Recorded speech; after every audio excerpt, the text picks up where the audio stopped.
Hi hello guys, आपने Instagram की reels को अपने पिन कर दिया है और आप उसको अनपिन करना चाहते हैं और आपको उसको अनपिन करना नहीं आता है, तो हम आपको इस वीडियो में बताएंगे कि आप इंस्टाग्राम की रील्स को आप अनपिन कैसे कर सकते हैं।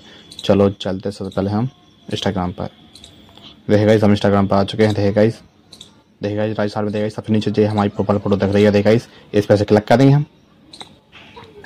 देखिए गाइस यहाँ पर हमारी सारी रील्स है। देखिए जिसकी जो रील्स को हमें अनपिन करना है, देखिए गाइस उस रील्स पे से क्लिक कर देंगे हम। देखिएगा जी राइट साइड में देखिए थ्री डॉट दिख रहा है, देखिए इस पे से हम क्लिक करेंगे हम। देखिए थोड़ा स्क्रॉल करेंगे हम। देखिएगा इस नीचे लिखा है, देखिए इस अनपिन फ्रॉम मेन ग्रिड, तो हम अनपिन फ्रॉम मेन ग्रिड पे क्लिक कर देंगे हम। देखिए सब पे आएंगे हम। देखिए जी हमारी रील्स देखिए जी अनपिन हो चुकी है। देखिए इस तरीके से देखिए आप इंस्टाग्राम की रील्स को आप अनपिन कर सकते हैं। देखिए वीडियो अच्छा लगा तो वीडियो को लाइक करें, शेयर करें, सब्सक्राइब करें। चलो मिलते हैं वीडियो में, तब तक के लिए जय हिंद जय भारत।